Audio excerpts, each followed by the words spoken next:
नागपूर जिल्ह्यातील पारशिवनी तालुक्याअंतर्गत कन्हान पोलीस ठाण्याच्या हद्दीत ई-रिक्षा उलटल्याने एका महिलेचा जागीच मृत्यू झाला तर तिचा पती गंभीर जखमी झाला आहे।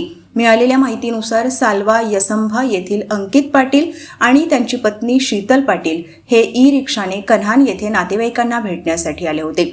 रात्री सुमारे 10 वाजण्याच्या दरम्यान ते परत जात असताना ई-रिक्षाची हेडलाईट अचानक बंद पडली। यावेळी चालत्या ई-रिक्षामध्येच अंकित पाटील यांनी हेडलाईट दुरुस्त करण्याचा प्रयत्न केला। त्यामुळे वाहनावरील त्यांचे नियंत्रण सुटले आणि ई-रिक्षा रस्त्यावर उलटली।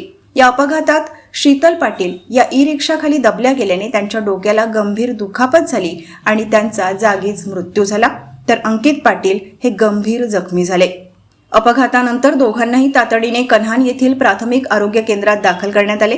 तेथे वैद्यकीय अधिकाऱ्यांनी शीतल पाटील यांना मृत घोषित केले तर अंकित पाटील यांच्यावर उपचार सुरू आहेत। या प्रकरणी कन्हान पोलिसांनी अंकित पाटील यांच्याविरुद्ध विविध कलमान्वये गुन्हा दाखल करून पुढील तपास सुरू केला आहे।